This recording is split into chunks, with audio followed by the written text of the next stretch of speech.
Libro primero, segunda parte. Siendo pues ahora manifiesto de qué elementos se compone la ciudad, es necesario hablar en primer lugar del régimen familiar, ya que toda ciudad consta de familias. En el régimen familiar pueden distinguirse ciertas partes correspondientes a las partes de que consta la familia. Ahora bien, la familia completa se compone de esclavos y libres. En todo objeto de investigación deben buscarse ante todo sus elementos más simples, y los primeros y más simples elementos de la familia son el señor y el esclavo, el marido y la mujer, el padre y los hijos. Debemos, pues, considerar qué es y cómo debe ser cada una de estas tres relaciones. Digo la eril, la conyugal, aunque el vínculo mismo entre marido y mujer carece de nombre, y en tercer lugar, la relación que resulta de la procreación, por más que tampoco haya sido designada con nombre especial. Supongamos, pues, que son estas tres las relaciones que hemos dicho. Hay aún una parte del régimen familiar que en opinión de algunos parece confundirse con el régimen en total, en tanto que otros la consideran como su parte más importante. A reserva de dilucidar este punto, diré que entiendo referirme a la llamada crematística o adquisición de bienes. Hablemos, pues, en primer lugar del señor y del esclavo, a fin de percibir las relaciones necesarias entre ambos y ver si podemos alcanzar de estas cosas una noción mejor de las que son hoy comúnmente aceptadas. En concepto de algunos, el señorío es una especie de ciencia, y además, según dijimos al principio, sostienen ser lo mismo el régimen familiar, el señorío sobre el esclavo, el poder político y el poder real. Otros, en cambio, sostienen ser contrario a la naturaleza el señorear a otros hombres, y que sólo por convención es uno esclavo y el otro libre, pero que por naturaleza es injusto, por estar basado en la fuerza. La propiedad es parte de la casa, y el arte de adquirir los bienes económicos es parte del régimen familiar, pues sin lo necesario es imposible en primer lugar vivir y luego vivir bien. Por otra parte, y así como en las artes que tienen un fin definido, es necesario tener los instrumentos apropiados si ha de consumarse la obra, de la propia suerte el que tiene a su cargo la economía doméstica ha de tener a su disposición sus instrumentos. Ahora bien, de los instrumentos unos son inanimados y otros animados. Para el piloto, por ejemplo, el timón es inanimado y el vigía animado, pues desde el momento que en todo proceso técnico el servidor está en categoría de instrumento. De este modo, la posesión de un artículo es un instrumento para la vida. La propiedad en general es una colección de instrumentos y el esclavo una posesión animada. Todo servidor es como un instrumento que antecede a otros instrumentos y los coordina. Si cada instrumento pudiera llevar a cabo la obra que le incumbe con solo recibir la orden, o incluso adivinándola, como se cuenta de las estatuas de Dédalo o de los trípodes de Festo, de los cuales es el poeta que por sí solos entraban en la asamblea de los dioses, si de este modo pudieran tejer las lanzaderas y los plectros tañer las cítaras, ni los maestros de obras tendrían necesidad de obreros, ni los señores de esclavos. Ahora bien, y así como los instrumentos dichos son instrumentos de producción, hay artículos de propiedad que no son sino instrumentos de acción. De una lanzadera, en efecto, podemos obtener algo distinto de su propio uso, pero de un vestido o una cama el uso solamente. Además, y como quiera que la producción y la acción difieren específicamente, y una y otra han menester de instrumentos, síguese de necesidad que entre dichos instrumentos habrá la misma diferencia. Pero la vida es acción y no producción, y por tanto el esclavo es un servidor que entra en la categoría de instrumentos para la acción. Propiedad es un término que usamos en el mismo sentido que parte. Ahora bien, lo que es parte no solamente es parte de otra cosa, sino que lo es absolutamente. Y del mismo modo también lo que es objeto de propiedad. De aquí se deduce que en tanto que el señor es simplemente señor del esclavo, pero sin ser algo de este último, el esclavo por su parte no es solo esclavo del señor, sino que es por entero de él. De lo anterior resulta claro cuál es la naturaleza del esclavo y cuál es su capacidad. El que, siendo hombre, no es por naturaleza de sí mismo, sino de otro, éste es esclavo por naturaleza. Y es hombre de otro el que llega a ser su propiedad, en tanto que hombre, y como objeto de propiedad es un instrumento de acción y con existencia independiente.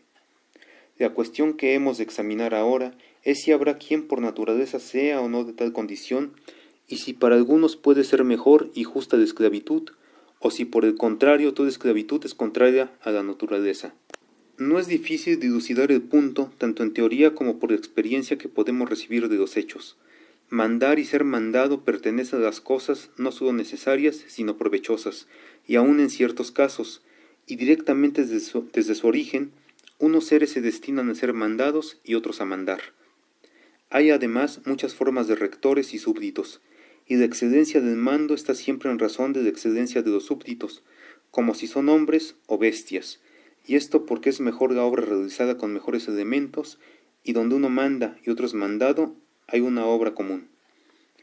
De muchas partes, continuas o discretas, se integra lo que llega a ser un modo unitario y común, en el cual se encuentra siempre un elemento imperante y uno imperado, y esta característica está presente en los entes animados en todo el conjunto de la naturaleza, puesto que aun en las cosas que no participan de la vida hay cierto mando, como en la escala musical. Todo esto, empero, quizás sea más bien propio de una investigación un tanto ajena a la que ahora estamos haciendo.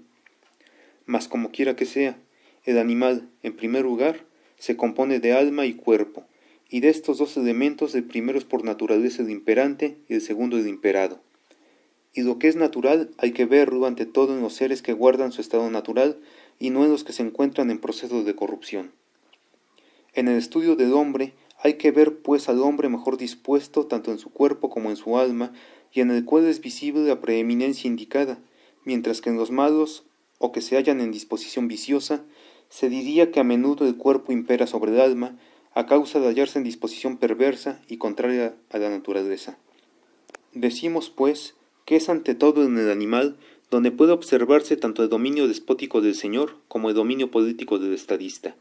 El alma, en efecto, gobierna el cuerpo con dominio despótico, mientras que la inteligencia gobierna el apetito irracional con dominio político y regio.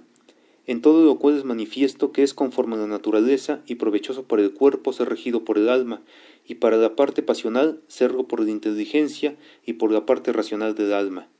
Mientras que de estar todas esas partes en situación de igualdad o en posición contraria, es a todos dañoso. Lo mismo debe decirse en las relaciones entre el hombre y los demás animales. Por más que los animales domésticos sean naturalmente mejores que los salvajes, es provechoso a todos ellos ser regidos por el hombre, pues de este modo se provee a su seguridad. Asimismo, entre los sexos, el macho es por naturaleza superior y la hembra inferior. El primero debe por naturaleza mandar y la segunda obedecer. Pues de la misma manera es necesario que así sea con la humanidad en general.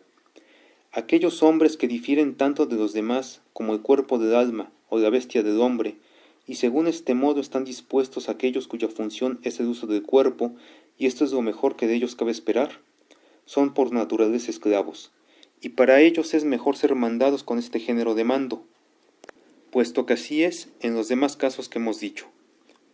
Es pues esclavo por naturaleza el que puede pertenecer a otro, y por esto es de otro, y que participa de la razón en cuanto puede percibirla, pero sin tenerla en propiedad. Los demás animales, en cambio, no obedecen a la razón, de la cual nada perciben, sino a sus instintos. La utilidad de los esclavos, además, difiere poco de la de los animales. De unos y otros, así de los esclavos como de los animales domésticos, recibimos ayuda corporal en nuestras necesidades. La naturaleza muestra su intención al hacer diferentes los cuerpos de los libres y los de los esclavos, los de estos, vigorosos para las necesidades prácticas, y las de aquellos, erguidos e inútiles para estos quehaceres, pero útiles para la vida política, que a su vez se divide en las faenas de la guerra y de la paz. A menudo, no obstante, acontece lo contrario, o sea que los esclavos tienen cuerpos de libres, y estos a su vez solo las almas. Pues es claro que si los hombres libres pudieran distinguirse por sus cuerpos tanto como los dioses, según los vemos en sus estatuas, de los deficientes en este respecto dirían todos que merecen ser esclavos de los que no lo son. Pero si lo que hemos dicho es cierto, con referencia al cuerpo, mucho más justo será hacer la misma distinción atendiendo al alma, solo que la belleza del alma no es tan fácil de ver como la del cuerpo. Es pues manifiesto que hay algunos que por naturaleza son libres y otros esclavos, y que para estos es la esclavitud cosa provechosa y justa. Por otro lado, no es difícil ver que quienes sostienen la opinión contraria tienen en cierto modo razón. En efecto, los términos esclavitud y esclavo se usan en doble sentido. En virtud de una convención legal hay también esclavos y esclavitud. puesto que dicha convención es una especie de acuerdo por el cual el botín de guerra se estima ser del vencedor. Muchos juristas, sin embargo, impugnan la legalidad de este derecho convencional, como impugnarían a un orador que quisiera apartarse de la ley, y sostienen ser cosa monstruosa que quien puede usar la fuerza y es superior en poder, pueda tener a su víctima por esclavo y súbdito. No faltan entre los sabios quienes tengan esta opinión, por más que otros sustenten la contraria. La causa de esta disputa y lo que produce la confusión de conceptos es el hecho de que, cuando de cualquier modo dispone de recursos, la virtud tiene máximo poder para usar de la fuerza, y lo que domina es siempre superior en alguna especie de bien, de suerte que podría admitirse que no hay fuerza sin virtud. La discusión sería entonces únicamente sobre la nación de lo justo o del derecho, pues a unos les parece que la justicia debe identificarse con la buena voluntad, en tanto que para otros lo justo simplemente es que mande el más fuerte. Pero si estos argumentos los ponemos aparte, unos de otros, serán de hecho otros distintos, y como tales no tendrán fuerza alguna ni valor persuasivo, puesto que sería tanto como sostener que lo que es mejor en virtud no deba mandar y dominar. Hay aún quienes, apegándose por entero a lo que estiman ser un derecho, pues la ley es un cierto derecho, establecen como justa la esclavitud por causa de guerra, pero al mismo tiempo se contradicen, pues cabe la posibilidad de que las guerras sean injustas en su origen, y nadie admitiría que sea esclavo quien no merezca la esclavitud. De lo contrario sucederá que aquellos a quienes se tiene por los mejor nacidos podrán ser esclavos, y aun hijos de esclavos, si han sido capturados y vendidos. Dicen, pues, que no quieren referirse a los griegos, sino que sólo los bárbaros pueden ser esclavos de este modo. Mas cuando así se expresan, no están investigando sino qué o quiénes son esclavos por naturaleza, que es de lo que estamos hablando desde el principio. Es preciso, pues, decir que hay algunos que son esclavos en todas partes y otros que no lo son en ninguna. De igual manera es lo que hace la nobleza. Nuestros aristócratas piensan ser bien nacidos no solo entre ellos, sino en todas partes, en tanto que los bárbaros nobles lo son solo en su país, de suerte que habría algo así como una nobleza y libertad en absoluto y otra relativamente, tal como se expresa la Helena de Teódotes. Cita: ¿Quién se atrevería a llamarme sierva, siendo como soy vástago de dos troncos divinos? Fin de cita. Mas al haber de este modo, no es sino por la virtud y el vicio, por lo que distinguen entre ellos esclavos y libres, y entre los bien nacidos y los de linaje vil, y pretenden que así como del hombre nace el hombre y de las bestias la bestia, así de los buenos el que es bueno. A menudo, empero, la naturaleza no es capaz de hacer lo que es su intención.